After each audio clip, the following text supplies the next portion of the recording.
الحمدللہ رب العالمین والصلاة والسلام علی حبیبہ محمد وآلہ وصحبہ اجمعین اما بعد فاعوذ باللہ من الشیطان الرجیم بسم اللہ الرحمن الرحیم فمن اظلم ممن کذب بآیات اللہ وصدف عنہا اللہم سبحانک لا علم لنا الا ما علمتنا انک انت العلیم الحکیم مولایا صلی وسلم دائما ابدا علی حبیبک من زانت بالبصر.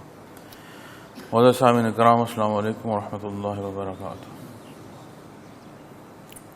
ارشاد باری تعالیٰ ہے، سو سے بڑا ظالم کون ہے جو اللہ کی آیات کو جھوٹا کہے اور ان سے روکے.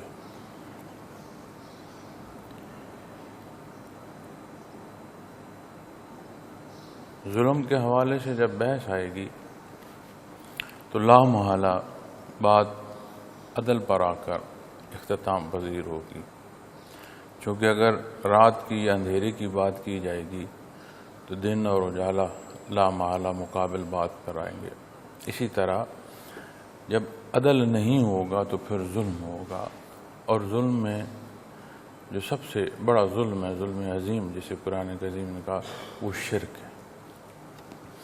اور اللہ جل شانہ کا انکار ہی مزید ظلم کا سبب بنتا چلا جاتا ہے.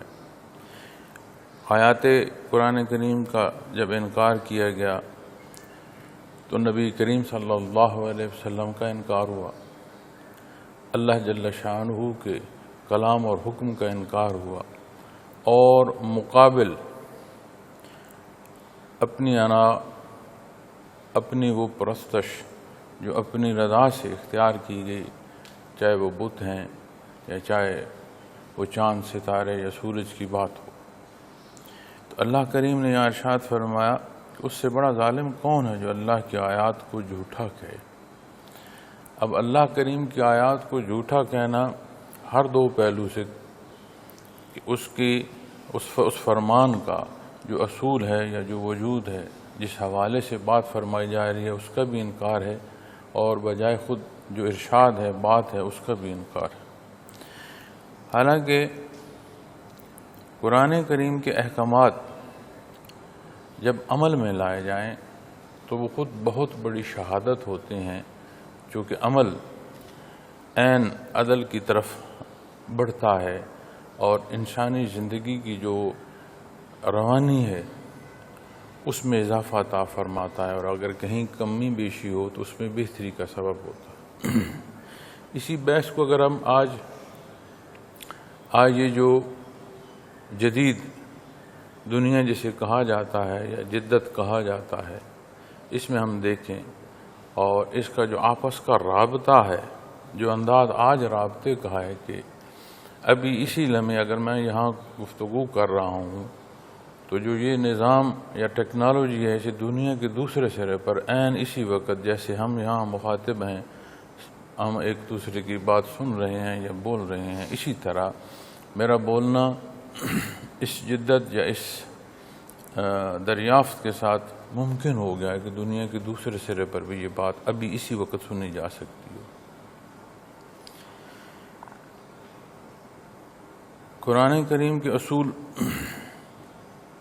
جہاں جہاں لاگو ہیں، چاہے دین اسلام کا انکار ہی ہو، لیکن وہ امور جو زندگی سے متعلق ہیں، معمولات دنیا سے متعلق ہیں، انہیں جہاں جہاں اختیار کیا گیا ہے وہاں اس کا اختیار کیا جانا یہ شہادت دیتا ہے کہ یہ اصول اعلیٰ ہے. بڑی بحث رہتی ہے کہ مسلمان کمزور کیوں ہیں اور غیر مسلم آج جو ہیں وہ طاقت میں کیوں. تو جہاں جس ملک میں آپ جس شعبے میں استحکام دیکھیں گے، اس شعبے کا استحکام ان اصولوں کے مطابق ہوگا جو قرآن کریم نے بیان فرمایا.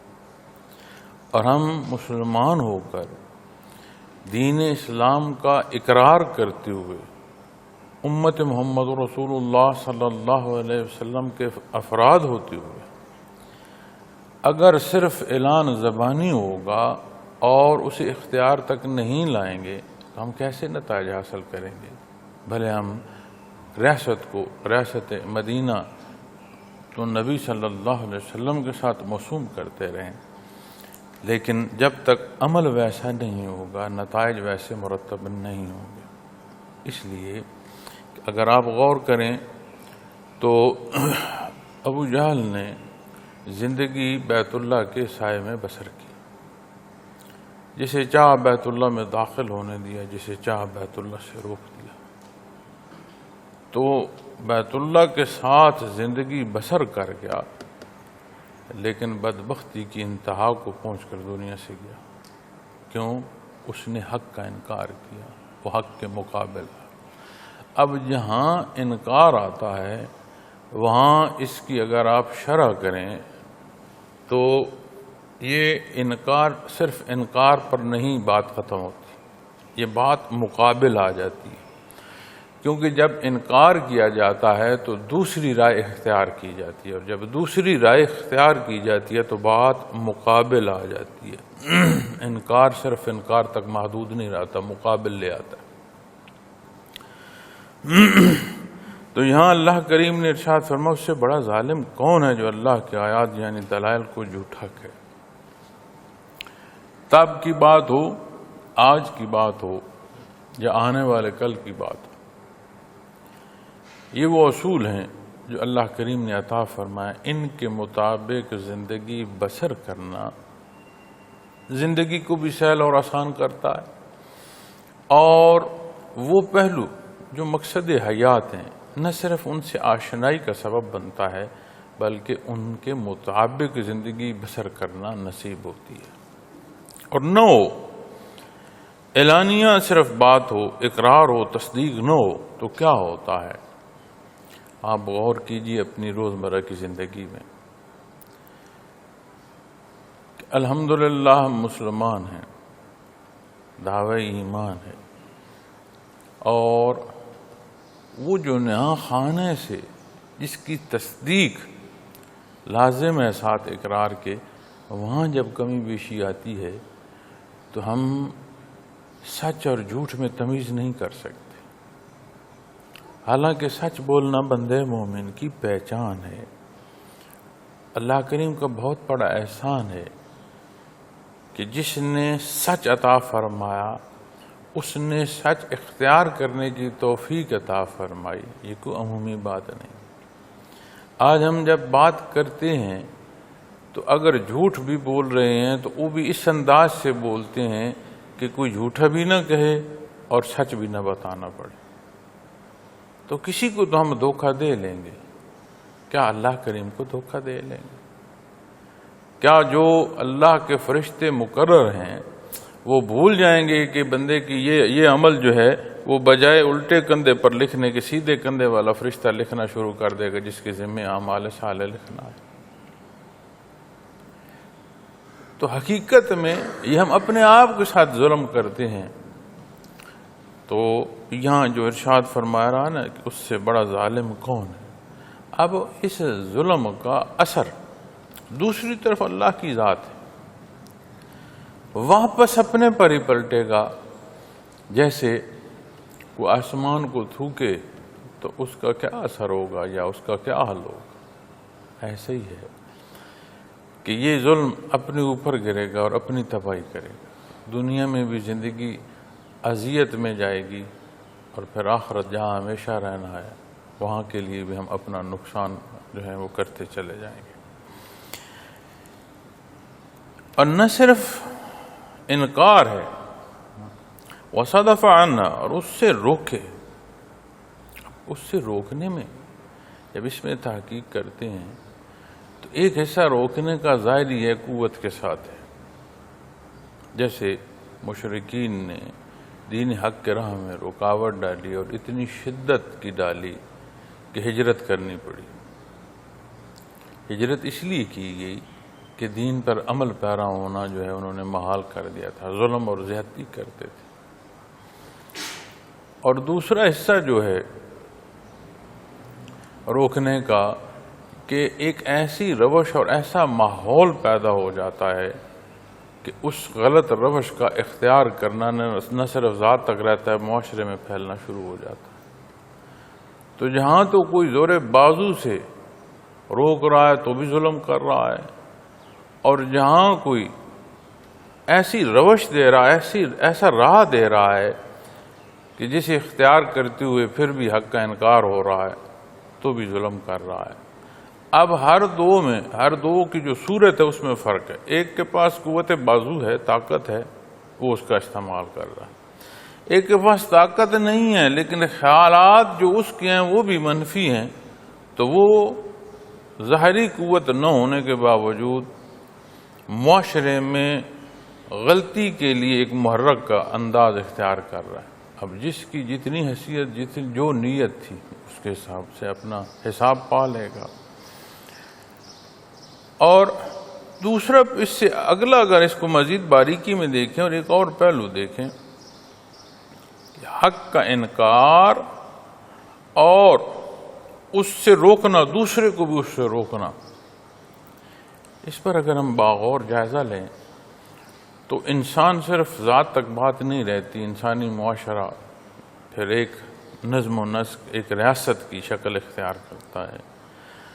اور جس طرح ایک اکائی ہے انسان کی، اسی طرح انسانی آبادیوں میں ریاست کی بڑی بنیادی حیثیت ہوتی ہے، کیونکہ ریاست ہی وہ قوت ہوتی ہے جہاں سے نظام حیات یا مختلف پہلو یا قوانین ان کا نفاذ ہوتا ہے۔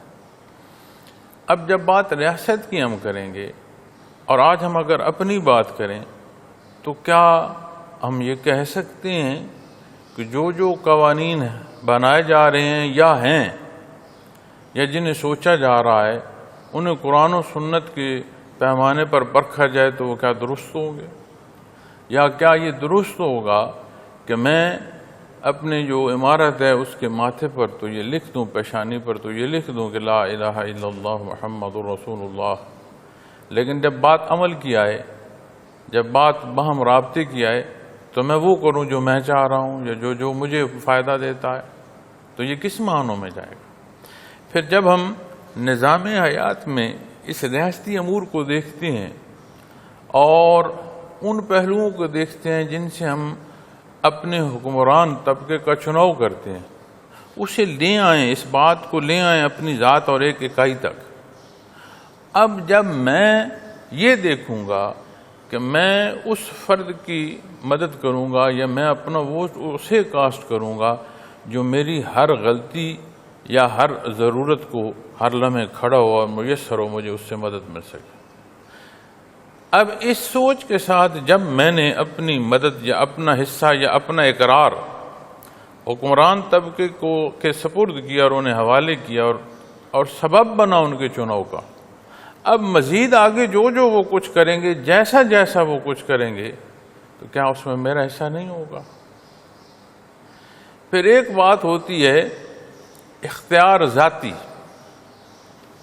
اگر میں بات ریاستی سطح پر کر رہا ہوں، ان قوانین کی کر رہا ہوں جو ہماری پارلیمنٹ بنا رہی ہے یا ہماری پارلیمنٹ نے بنائے تھے یا جن پر ہم عمل کر رہے ہیں، جن پر ہم جزا و سزا کی بات کر رہے ہیں، جہاں قانون کا نفاذ ہو رہا ہے، ان اداروں کی بات کروں تو میں ذاتی حیثیت میں جب دیکھتا ہوں اس رائے سے بڑھ کر پھر میرا اور اختیار کوئی نہیں۔ لیکن ریاستی حصے کو اگر آپ ایک اکائی کی طرف لے آئیں تو جو میری زندگی ہے یہاں پر تو حکمران میں ہوں، میں کس طرف دیکھنا چاہتا ہوں میری آنکھ اس طرف دیکھتی ہے، کس بات کو سننا پسند کرتا ہوں وہاں جا کر کان لگاتا ہوں، کیا الفاظ پسند ہیں، میرے اندر کیا ہے، میں خوش ہوتا ہوں تو ویسے الفاظ نکلتے ہیں، میں ناخوش ہوتا ہوں تو ویسے انداز کے الفاظ نکلتے ہیں جو کچھ میرے اندر ہے۔ وجودی استطاعت کو وہاں میں صرف کرتا ہوں جہاں میں مطمئن ہوتا ہوں۔ تو یہ جتنے مصارف ہیں اعضاء جوارح کے، انہیں پر رکھ لیں۔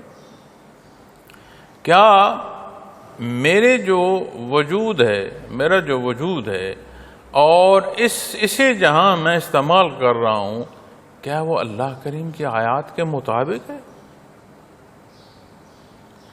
اور اگر وہاں انحراف ہے تو پھر جتنی میری حیثیت ہے یا جتنی میری طاقت ہے میں بھی تو حق کا انکار کر رہا ہوں.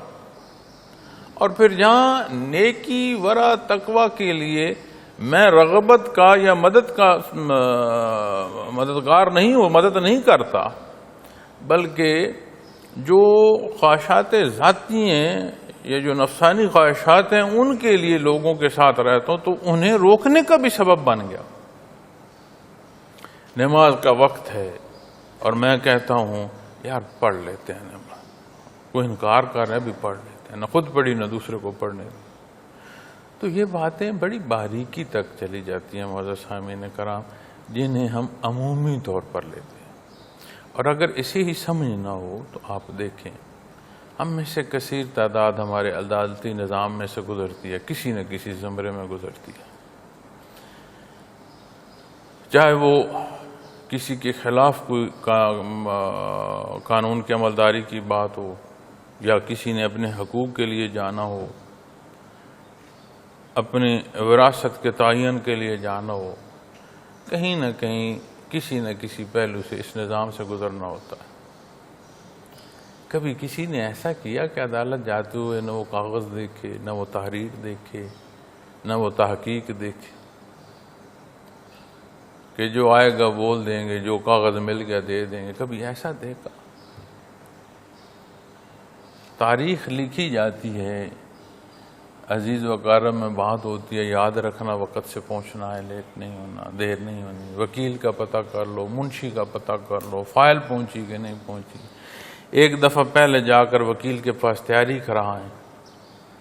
پھر عدالت میں وقت سے پہلے ہاتھ باندھے باہر کھڑے ہوتے ہیں، کوئی نہیں پتہ گرمی ہے یا سردی ہے، بینچ جس پر بیٹھے ہیں وہ گرم ہے یا ٹھنڈا ہے کوئی پتہ نہیں، کھڑے. کیوں؟ اس لیے کہ اس کی اہمیت کا اندازہ ہے کہ یہاں اگر میں غلطی کروں گا تو جو فیصلہ میرے خلاف آئے گا اس سے مجھے نقصان ہوگا. جو فیصلہ کر رہا ہے وہ بھی انسان ہے، جو عدالت بنائی گئی ہے وہ بھی انسانوں کی ہے. اور جہاں کی بات ہو رہی ہے، جہاں یہ سارا کچھ سمیٹ کر حاضر کر دیا جائے گا، اللہ کریم کی بات ہے، مالک کل کائنات کی بات ہے. نہ صرف انکار بلکہ مخلوق کو روک رہے ہیں. تو کیا یہاں پیشی جو ہوگی وہاں پھر ضرورت نہیں آئے گی کہ سامان ساتھ جمع ہو؟ وہاں کی نزاکت کیا ہو؟ اور میں حیران ہوتا ہوں، باشرہ لوگ ہیں، نماز پڑھ رہے ہیں، تسبیحیں پڑھ رہے ہیں، بات کرتے ہیں تو 10 دفعہ اسے دہرانا پڑتا ہے سمجھنے کے لیے کہ یہ کیا کہہ رہے ہیں. ایسا عمل ہمارا حلیہ مسلمان کا ہو، ہمارے اعمال ظاہری ایسے ہوں جس سے سمجھ آئے کہ یہ بعمل مسلمان ہے. لیکن جہاں ہم کلام کریں، جہاں ہمارا ویہار ہو، جہاں ہمارا لین دین ہو، وہاں اعتبار نہ کیا جا سکے. اور اگر میری اس گزارش اتفاق نہیں ہے تو اپنی اس کیفیت کو دیکھ لیں جہاں دوسرے سے کاروبار کر رہے ہیں، جہاں دوسرے سے لین دین کر رہے ہیں، جہاں حقوق و فرائض کے تعین ہو رہے ہیں، وہاں جا کر دیکھ لیں. تو ہم گرتے گرتے گرتے کہاں پر پہنچے. لیکن اس گراوٹ کی بات ہو یا بلندیوں کی بات ہو، پھر یہ بات دیکھنا کہ ہر 2 صورت میں میں امتحان میں ہوں، میرے پاس موقع ہے، میں اس موقع کا استعمال کیسا کر رہا ہوں. اور جب بندہ خرابی کرتا ہے تو نہ صرف وہ خود زیادتی کر رہا ہوتا ہے بلکہ مخلوق میں خرابی کا سبب ہوتا ہے. تو وصدف عنہ، تو وہ اس حق سے روکنے کا سبب بن جاتا ہے. سنجزی الذین یصدفون عن آیاتنا سوء العذاب بما كانوا یصدفون، فرمایا سو ہم عنقریب ان لوگوں کو جو ہماری آیات سے روکتے ہیں، سنجزی الذین یصدفون عن آیاتنا، فرمایا سو ان قریب ان لوگوں کو جو ہماری آیات سے روکتے ہیں، سوء العذاب بما كانوا یصدفون، اس روکنے کے سبب بڑا عذاب دیں گے۔ اب عذاب بھی ہے اور بڑا عذاب ہے، اور عذاب ہی نہیں سوچا جا سکتا، چاہے جائے کہ بڑے عذاب کی بات ہو۔ کس سبب ہے؟ سو ہم عنقریب ان لوگوں کو جو ہماری آیات سے روکتے ہیں، یعنی پہلا ایسا انکار تو کر کے پھر آگے روکنے کا سبب بن رہے ہیں نا جی، اور جو دوسرے کے عمل میں بھی مداخلت کر رہا ہے اس کے لیے عذاب عمومی پھر نہیں ہے، بہت بڑا عذاب۔ پھر معزز سامعین کرام، جیسی جیسی منزل ہوتی ہے نا، ایسی ایسی مسافر کو صورت پیش آتی ہے۔ آپ غور کیجئے، بندہ جوں جوں اپنی قبر کے نزدیک ہوتا ہے، اس کا حلیہ اس کے قبر کے حالات کی شہادت دینا شروع کر دیتا ہے۔ اعمال کے اثرات وجود پر ظاہر ہونا شروع ہو جاتے ہیں۔ کتنے چہرے ہیں جو بڑے خوبصورت ہوا کرتے ہیں اور بندہ پریشان ہو جاتا ہے کہ نہیں کیا ہوا، اور کتنے عمومی چہرے ہوتے ہیں اور ضعیفی میں ان کے چہروں پر ایسا نور ہوتا ہے، ایسا نکھار ہوتا ہے، خوبصورت ہو جاتا ہے۔ کیوں؟ کہ قبر میں تو ہے کچھ نہیں، ہمارے اعمال ہیں کہ وہاں باغیچے کا سبب بن رہے ہیں، ہم وہاں پھولوں کے اور سبزے کے اور خوبصورت چیزوں کے بیج بو رہے ہیں۔ یہاں سے جو اعمال اختیار کر رہے ہیں اس کے اثرات برزخ میں منتقل ہو رہے ہیں، اور اس طرح کی جو رہائش گاہ ہے، عارضی رہائش گاہ جو پردے میں برزخ میں، اس کا انتظام ہو رہا ہے۔ یا ہم یہاں سے سارا جلانے کا نظام کر کے لے جا رہے ہیں کہ وہاں آگ بڑھتی اور شدید بڑھتی چلی جائے۔ اب جوں جوں اس کے قریب ہوتے ہیں، جیسا سما ہم نے وہاں بھیجا ہے، جیسا وہ ٹھکانہ ہمارا تعمیر ہوا ہے، اس کے اثرات مرتب ہوتے ہیں۔ تو پھر چہرے بھی جو ہیں، سیماہم فی وجوہہم من اثر السجود، تو سجدوں کی حقیقت قرآن کریم پیشانیوں پر بیان فرما رہا ہے۔ اب اس حقیقت کو ہم پتھر پر پیشانی رگڑ رگڑ کر نشانیاں بناتے رہیں، اس سے نہیں۔ یہ وہ نشانی ہے جو اعمال صالحہ سے ہوگی اور ہمارے رگڑنے سے نہیں۔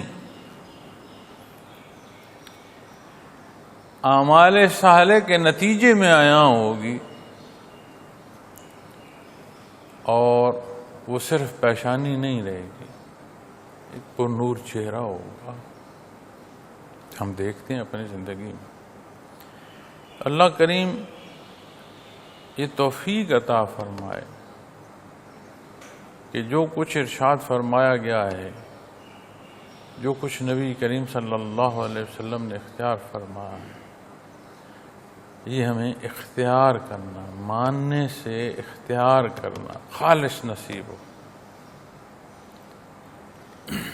زندگی اس کی بھی گزر جاتی ہے جو بڑا بیماری میں ہے، بڑی کمزوری میں ہے، تکلیف میں ہے، اور زندگی اس کی بھی گزر جاتی ہے جو آسائش میں۔ تو جس نے بڑے آرام دہ بستر پر رات بسر کی اور جسے سونے کو بستر ہی میسر نہ، تو کیا دونوں کی رات نہیں گزر جاتی؟ یہ دنیا ہے، امتحان گاہ ہے، کس کی کیا حیثیت ہے، اسے اللہ کریم نے کیا عطا فرمایا ہے۔ ہر ایک اپنے عطا کیے گئے حصے میں اس کے مطابق امتحان میں ہے۔ دکھ تکلیف ہے تو اللہ کریم سے مدد مانگتا ہے کہ نہیں؟ کوئی کامیابی نصیب ہوئی، خوشی نصیب ہوئی، کیا اللہ کریم کا شکر ادا کرتا ہے کہ نہیں؟ اپنا کلام، اپنی قوت، اپنے قدم، کیا وہ آخرت کی منزل کو دیکھ کر اٹھا رہا ہے؟ تو قرآن کریم بڑی باریکیاں بیان فرماتا ہے۔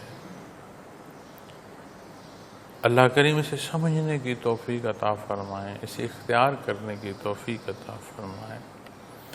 اور اگر ہمارے اختیار میں معاشرہ یا ریاست نہیں ہے تو یہ جو وجودی ریاست اس نے ہمیں عطا فرمائی ہے، اللہ کریم ہمیں توفیق عطا فرمائے کہ ارشادات محمد رسول اللہ صلی اللہ علیہ وسلم کا نفاذ اس پر تو کیونکہ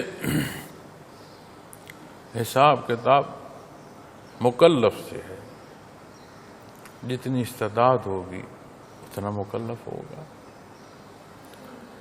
جتنی بلند حیثیت پر بیٹھا ہوگا اتنی ذمہ داری بڑھتی جائے گی۔ آئے روز ہم دیکھتے ہیں حادثات ہوتے ہیں، ہمارے حکمران جو ہیں اظہار افسوس کر رہے ہوتے ہیں۔ سبب کیا تھا؟ خرابی کیا تھی؟ اس میں نظام کی کتنی مداخلت تھی؟ جس دن حساب کتاب ہوگا تو ایک چوڑی کسنے والے کی اگر غلطی ہے تو اس سے لے کر آخری نشست پر جو ذمہ دار بیٹھا ہے وہ تقسیم ہو، اپنے اپنی حیثیت کے مطابق حصہ آئے۔ اسی طرح جہاں ہم ہیں، جہاں ہماری حیثیت ہے، کسی کے پاس ذات کے سوا کچھ نہیں لیکن ذات تو ہے، کسی کے پاس اہل خانہ ہے، گھر ہے، بیوی بچے ہیں، کسی کا اثر خاندان پر ہے۔ اسی طرح اسی مثال کو لیں، کم یا زائد میں تو جو کچھ ہے جتنا ہے اتنا پھر مکلف ہونا بھی، اس کا جواب بھی دینا ہوگا۔ اللہ کی یاد کیسا نسخہ ہے جو ہوش دیتا ہے، جو کمزور عمل جسے ہم چھپانے کی کوشش کرتے ہیں وہاں وہ ہوش دیتا ہے کہ اسے چھپانے کی بجائے اس کا تدارک کرو، اللہ کریم سے معافی مانگو، آگے یہ عمل کرنے سے بچو۔ مخلوق میں جس کی حق تلفی کی ہے وہاں عدل کرو۔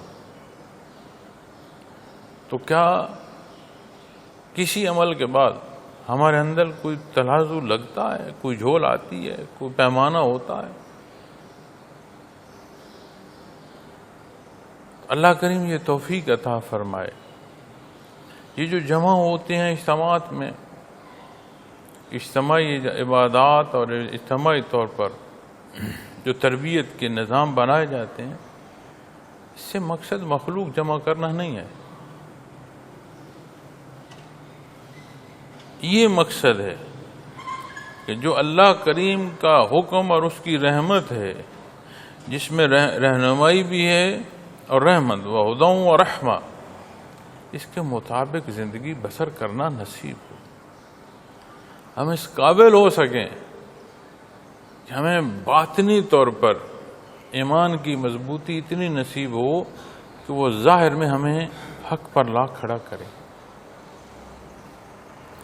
اس لیے جس وقت کو ضائع نہ ہونے دیں۔ پھر اجتماعات نہیں ہیں، کوئی نہیں آ سکا تو کیا ذاتی معمولات نہیں؟ کیا وہ صبح و شام کا ذکر نہیں کر سکتا؟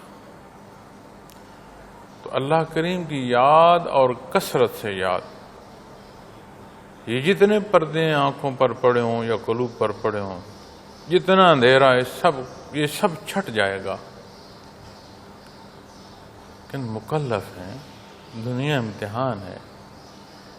اگر ایک نوالا از خود دانے سے نوالا ہو کر ہمارے منہ میں نہیں پہنچتا، وہاں سمجھ آتی ہے، تو جہاں دین اسلام پر عمل کرنا ہے وہاں ہم کہیں سارا کچھ خود ہو جائے۔ دنیا داری میں اس بات کی سمجھ آتی ہے کہ اپنا کردار ادا کرنا ہے، تو دین میں ہم یہ سمجھیں کہ سارا کچھ از خود ہی ہو جائے، تو اس کا مطلب ہے کہ وہ جو ہم فیصلہ کر رہے ہیں وہ بڑا کمزور ہے. وہ مضبوط ہوگا تو عمل نصیب ہوگا. اللہ کریم ہماری کمی بیشیاں معاف فرمائے، عمل صالح کی توفیق عطا فرمائے، گزشتہ کی معافی عطا فرمائے، اور جو لمحات گزر رہے ہیں اور باقی ہیں اس میں دین اسلام پر عمل کی توفیق نصیب ہو. وآخر دعوانا الحمدللہ رب العالمین.